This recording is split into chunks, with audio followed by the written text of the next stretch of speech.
don't forget to subscribe my channel. Hang Duk Mana. Assalamualaikum, selamat datang lagi ke channel Hang Duk Mana. Mari kita dengar respon Datuk Lokman Adam bahawa Nik Ilin ahli muafakat Nasional MN. Sebelum tu saya baca sedikit. Nik Ilin sahkan ahli muafakat nasional. Kuala Lumpur Peguam Nik Ilin Zurina Nik Abdul Rashid mengesahkan beliau ahli muafakat nasional MN sebagai menjawab dakwaan yang tular di media sosial berhubung perkara ini. Okey, mari kita dengar respon Datuk Lokman Adam. Dia akan untuk komen macam biasa. Sedikit berkenaan dengan kes Nik Ilin daripada pandangan peribadi tu. Dia macam gini lah. Ini dia yang buat rosak ni pasal Nik Ilin tu sendiri. Individu tu sendiri. Kita pun tahu dia ni ahli muafakat nasional. Kan? Dan kita pun tak tahulah sama ada apa yang dia buat ni arahan daripada Anwar Musa ke ataupun arahan daripada geng-geng dia untuk provoke ke apa benda. Tapi pertama sekali saya nak beritahu, benda ni bermula zaman Perikatan Nasional. Kan? Tapi zaman tu tak ada pun orang macam Taqiyuddin ni nak bantah, nak lantang. Padahal dia ambil gambar lagi sekali dengan Nik Ilin. Anwar Musa pun ambil gambar dengan Nik Ilin. Betul tak? Tak ada masalah. Cuma dalam kes ni saya ada dua pandangan. Pandangan pertama ialah saya lebih setuju dengan kenyataan yang dikeluarkan oleh Dr. Samsuri, Menteri Besar Terengganu. Kurang-kurang dia jujur. Dia cakap kita akan semak kita punya undang-undang tubuh negeri yang mana bercanggah dengan kerajaan pusat, dia akan betulkan. Rupanya ada juga orang PAS ni yang masih tak menipu. Kan? Rupanya masih ada orang PAS ni yang sedar bahawa kes yang dibawa oleh Nik Ilin ni ialah kes di mana bidang kuasa kerajaan negeri melangkaui bidang kuasa Perlembagaan Persekutuan. So yang jadi isu sekarang ni ialah bila Perlembagaan Persekutuan dah ada undang-undang tersebut, negeri sepatutnya kalau nak gubal biarlah sama dengan Perlembagaan Persekutuan. Jadi tak timbul lah kalau ada seorang lelaki Melayu dia buat hubungan seks luar tabi'i dengan lelaki Cina. Yang Melayu tu kena denda 2 tahun penjara. Yang Cina kena 20 tahun penjara. Jadi nampak macam tak adil. Betul tak? So saya rasa dah tiba masanya, bagus juga bila ada polemik macam ni. Kalau boleh biar satu negara ni, kalau boleh kan, mereka ni standardize, selaraskan. Berbincanglah di kalangan ulama-ulama setiap negeri ni semua kalau nak buat hukum takziz. Ini kena faham macam yang diperkatakan oleh Ketua Hakim Negara yang diputuskan 16 perkara ni bukan perkara yang melibatkan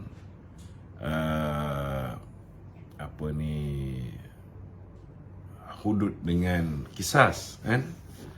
Ianya hanya melibatkan hukum takzir. Hukum takzir ni dia di bawah budi bicara pemerintah lah, buatan manusia. Dia bukan divine law, dia bukan undang-undang yang diturunkan oleh Allah SWT, kan? Ianya last sekali berdasarkan ijtihad pemerintah ataupun ulama-ulama yang menghasilkan undang-undang syariah di peringkat negeri. So hukum takzir ni dia macam Perlembagaan Persekutuannya, cuma ialah ini perlembagaan daripada barat. Tak adalah orang panggil Perlembagaan Persekutuan tu hukum takzir. Tapi boleh diselaraskan, kan?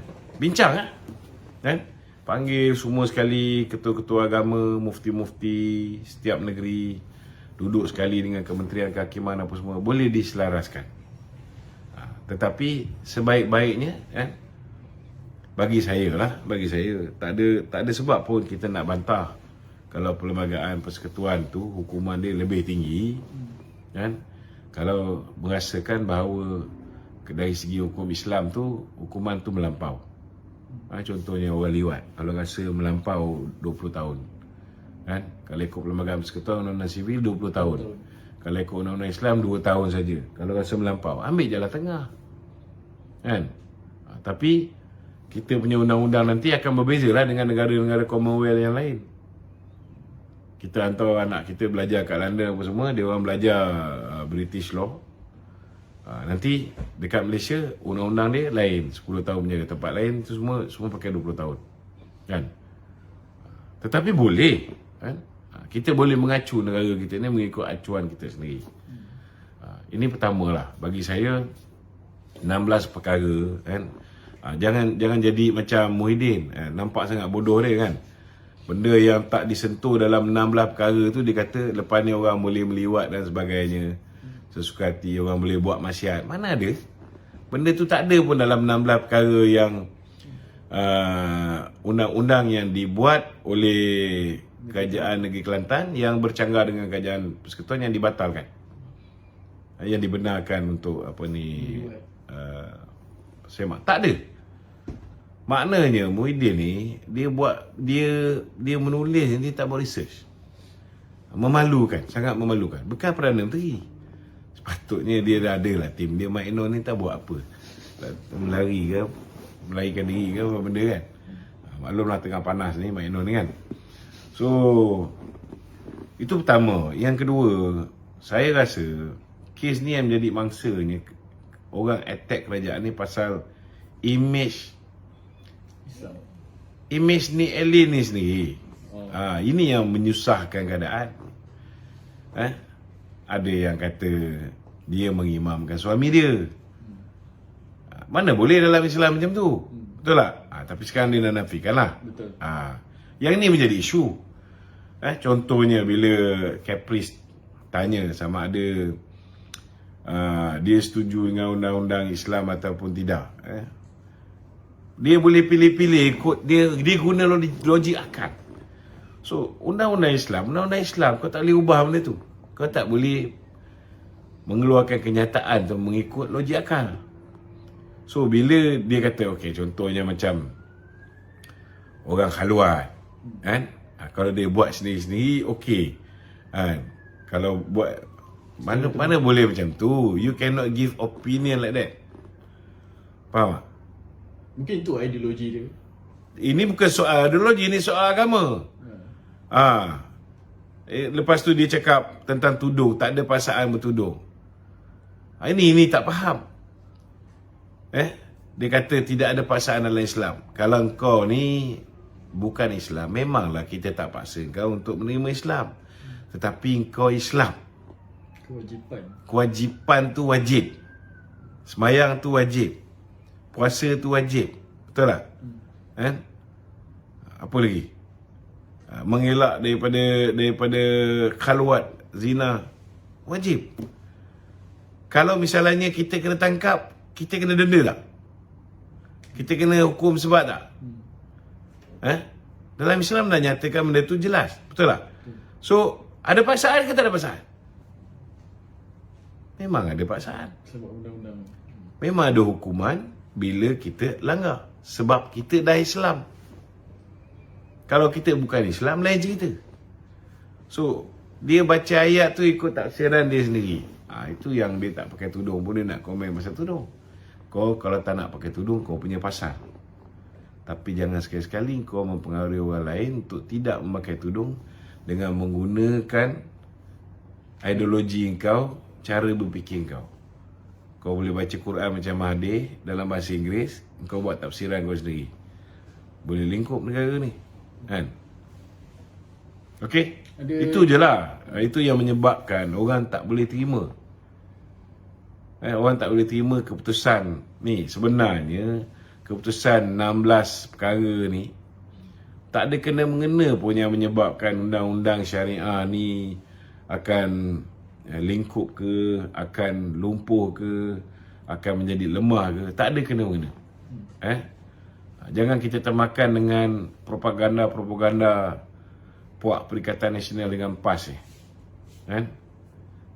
Zaman dia orang ada kuasa, dia tak buat apa-apa. Zaman dia orang ada kuasa, REU 35 dah tukar jadi REE. Fornusi. Kan? Zaman dia orang tak ada kuasa, dia orang cerita tentang hudud. Bila dapat kuasa, hudud pun dia dah lupa lah. Semua temberang ni. Dia kata yang penting ni kan. Okey. Okey Tok, saya Okey tuan-tuan, komen saya satu je lah. Kita harap apabila mahkamah kan dah keluarkan keputusan ni Elin ni.